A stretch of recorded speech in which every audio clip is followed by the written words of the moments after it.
Assalamualaikum warahmatullahi wabarakatuh. Perkenalkan, nama saya Suryani, NPM 17753060. Saya adalah mahasiswa Politeknik Negeri Lampung, jurusan Ekonomi dan Bisnis, program studi Manajemen Informatika. Nah, di sini saya akan mempresentasikan hasil praktik kerja lapang yang sudah saya laksanakan di PT Sisware Indonesia. Nah, selanjutnya kita akan lanjut ke pembahasan. PT Sisware Indonesia sendiri adalah sebuah perusahaan teknologi informasi yang memfokuskan diri sebagai value distributor untuk solusi keamanan informasi, jaringan, dan data analis. Nah, PT Sisware Indonesia mulai berdiri pada tahun 2007 yang awalnya berdiri di naungan PT Sistek yang berpusat di Taiwan. Kemudian pada tahun 2015, tepatnya 1 Januari 2015, PT Sisware Indonesia mulai berdiri sendiri sampai saat ini dan memiliki beberapa anak cabang perusahaan. Selanjutnya, selama saya praktik kerja lapang di PT Sisware Indonesia, saya mendapatkan beberapa proyek yang saya lakukan secara mandiri ataupun kelompok. Salah satunya, proyek yang saya kerjakan secara berkelompok adalah terminasi untuk gedung baru untuk anak cabang perusahaan PT Sisware Indonesia yang bertempat di Mall Mega Glodok Kemayoran. Nah, di sana saya melakukan terminasi untuk sebuah gedung dengan 4 lantai. Nah, di sana saya dengan satu tim kelompok saya melakukan pengkabelan, pemasangan faceplate, kemudian menarik kabel dan perakitan truck server.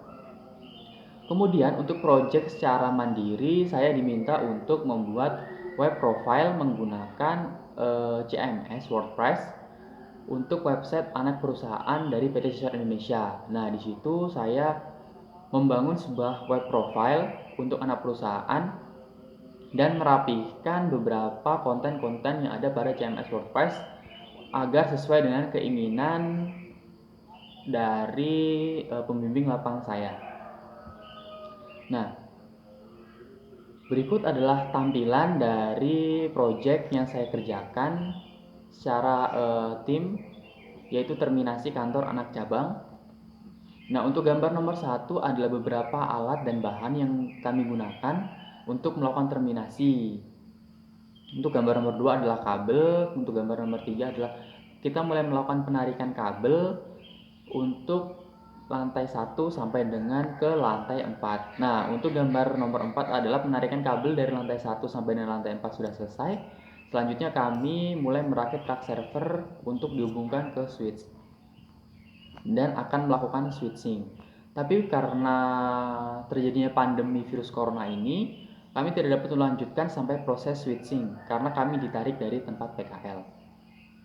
Untuk proyek selanjutnya adalah web profile. Nah, di web profile ini kami membuat website anak cabang perusahaan seperti yang sudah saya jelaskan tadi. Dan berikut adalah tampilan websitenya. Untuk tampilan website anak cabang perusahaan ini kami diminta oleh pembimbing lapangan agar membuat dari panduan website profil Sisware Indonesia, tapi ditambahkan beberapa konten yang sesuai dengan yang diminta oleh pembimbing lapangan. Sehingga web profile yang sudah saya buat hasilnya adalah seperti berikut. Nah, selanjutnya, karena berkaitan dengan virus corona yang menyerang negara Indonesia ini sendiri, kami ditarik dari tempat PKL, kemudian kami diberi proyek secara terbimbing oleh dosen pembimbing lapangan kami. Nah, kemudian saya diminta untuk membuat sebuah aplikasi dengan beberapa rules atau aturan yang sesuai dengan keinginan dari dosen pembimbing lapangan kami. Jadi, saya membuat sebuah aplikasi dapur emak berbasis web.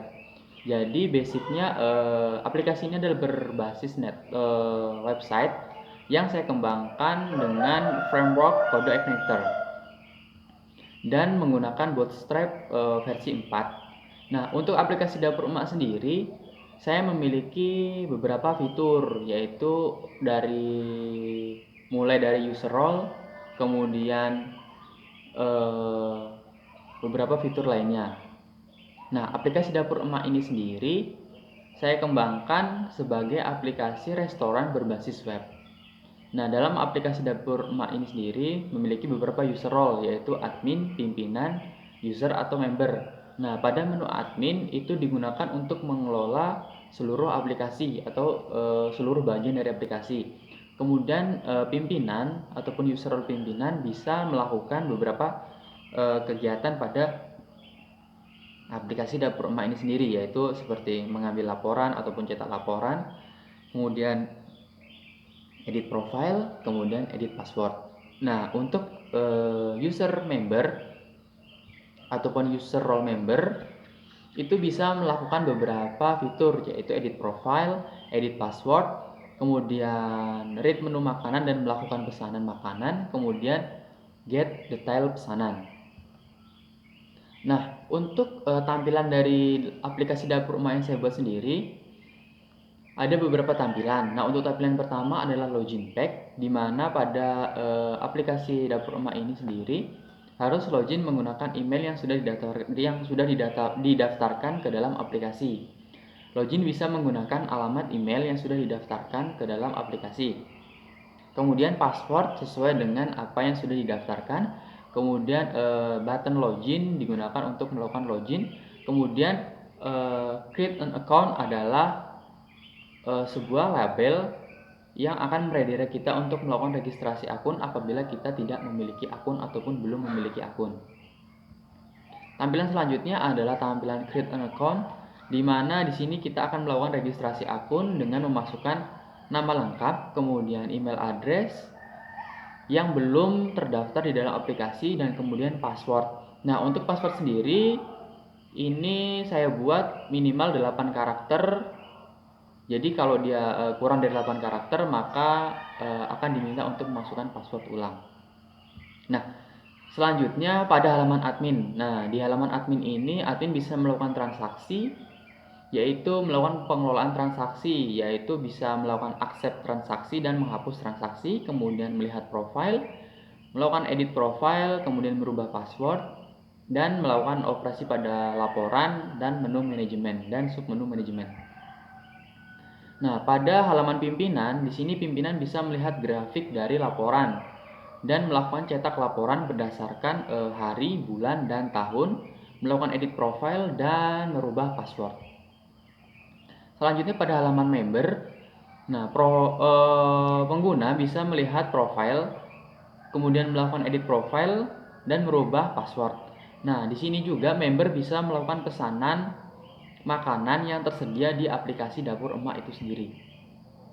Nah, mungkin itu saja yang dapat saya sampaikan pada aplikasi dan aplikasi dapur emak dan beberapa proyek PKL yang telah saya laksanakan di PT Siswar Indonesia.